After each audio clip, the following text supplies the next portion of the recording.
हरि ओम नमो भगवते वासुदेवाय। श्री गुरुचरण कमलेभ्यो नमः।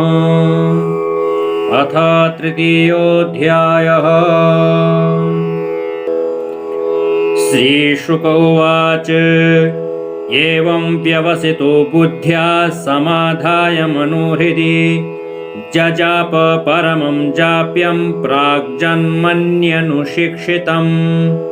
गजेन्द्र उवाच ॐ नमो भगवते तस्मै यत एतच्चिदात्मकं पुरुषायादिबीजाय परेशायाभिधीमहि यस्मिन्निदं यतश्चेदं येनेदं य इदं स्वयं योऽस्मात् परस्माच्च परस्तं प्रपद्ये स्वयंभुवम्। इह स्वात्मनिदं निजमाययार्पितं क्वचिद् विभातं क्वच तत्तिरोहितम्। अविद्धदृक्साक्षुभयं तदीक्षते स आत्ममूलोऽवतु मां परात्परः। कालेन पञ्चत्वमितेषु कृत्स्नशो लोकेषु पालेषु च सर्वहेतुषु तमस्तदासीत् गहनं गभीरं यस्तस्य पारेऽभिविराजते विभु। न यस्य देवा ऋषयः पदं विदुर्जन्तुः पुनः कोऽर्हति गन्तुमीरितुम्। यथा नटस्याकृतिभिर्विचेष्टतो दुरत्ययानुक्रमणः समावतु। दिदृक्षवो यस्य पदं सुमङ्गलं विमुक्तसङ्गा मुनयः सुसाधवः। चरन्त्यलोकव्रतमव्रणं वने भूतात्मभूता सुहृदा समे गतिः। न विद्यते यस्य च जन्म कर्म वा न नामरूपे गुणदोष एव वा।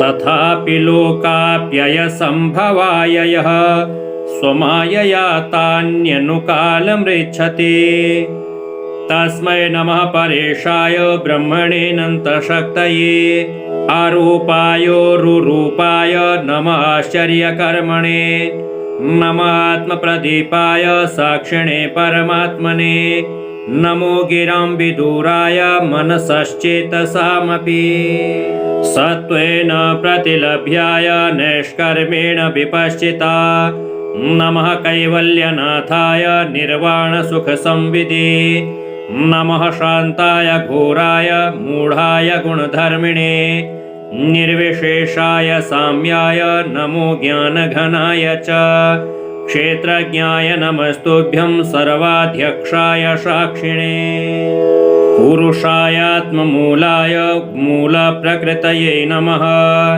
सर्वेन्द्रियगुणद्रष्टे सर्वप्रत्ययहेतवे असताच्छाय योक्ताय सदाभासाय ते नमः। नमो नमस्तेऽखिलकारणाय निष्कारणायाद्भुतकारणाय सर्वागमाम्नाय महार्णवाय नमोपवर्गाय परायणाय गुणारणिच्छन्नचिदूष्मपाय तत्क्षोभविस्फूर्जितमानसाय नैष्कर्म्यभावेन विवर्जितागम स्वयं प्रकाशाय नमस्करोमि। मातृक्प्रपन्नपशुपाशविमोक्षणाय मुक्ताय भूरि करुणाय नमोलयाय स्वांशेन सर्वतनुभृन्मनसि प्रतीत प्रत्यग्दृशे भगवते बृहते नमस्ते। आत्मात्मजाप्तगृहवित्तजनेषु शक्तैर्दुष्प्रापणाय गुणसङ्गविवर्जिताय मुक्तात्मभिः स्वहृदये परिभाविताय ज्ञानात्मने भगवते नमः ईश्वराय। ञं धर्मकामार्थविमुक्तिकामा भजन्त इष्टां गतिमाप्नुवन्ति किं त्वाशिशोराद्यपि देहमव्ययं करोतु मे दभृदयो विमोक्षणम्। एकान्तिनो यस्य न कञ्चनार्थं वाञ्छन्ति ये वै भगवत्प्रपन्ना अत्यद्भुतं तच्चरितं सुमङ्गलं गायन्त आनन्दसमुद्रमग्ना तमक्षरं ब्रह्म परं परेशमव्यक्तमाध्यात्मिकयोगगम्यम् अतीन्द्रियं सूक्ष्ममिवातिदूर मनन्तमाद्यं परिपूर्णमीडे यस्य ब्रह्मादयो देवा वेदा लोकाश्चराचरा नामरूपविभेदेन फल्ग्व्या च कलया कृता यथार्चिषोऽग्ने सवितुर्गभस्तयो निर्यान्ति संयान्त्यसकृत्स्वरोचिषः तथा यतोऽयं गुणसम्प्रवाहो बुद्धिर्मनः खानि शरीरसर्गः स वै न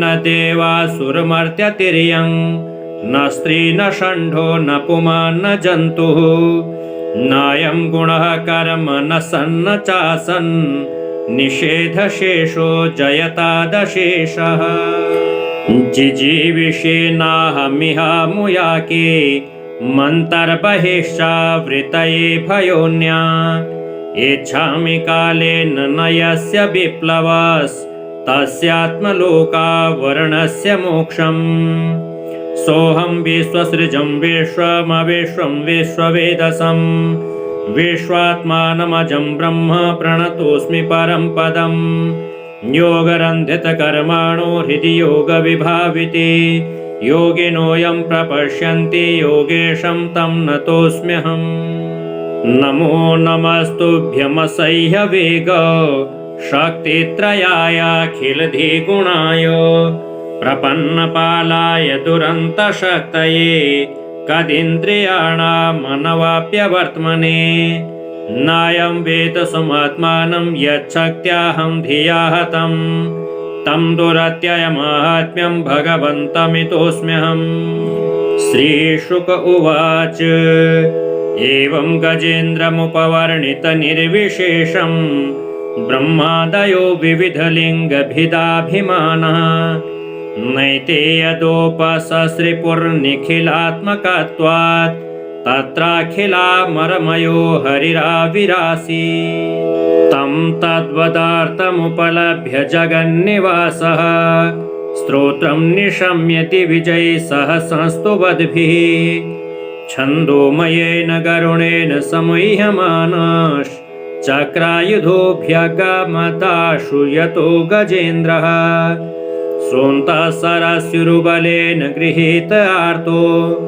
दृष्ट्वा गरुत्मतिहरिं ख उपात्त चक्रम् उत्क्षिप्य साम्बुजकरं गिरमाह कृच्छ्रान् नारायणाखिलगुरो भगवन्नमस्ते तं वीक्ष्य पीडितमजः सहसावतीर्य सग्राहमाशु सरसः कृपयोज्जहार ग्राहात् विपाटितमुखादरिणा गजेन्द्रं सम्पश्यतां हरिरमुमुचदुस्त्रियाणां। नमो भगवते वासुदेवाय। ओं जय जय श्रीमद्भागवते महापुराणे पारमहंस्यां संहितायाम् अष्टमस्कन्धे तृतीयोपारायणः। भगवते श्रीमन्नारायणार्पणमस्तु।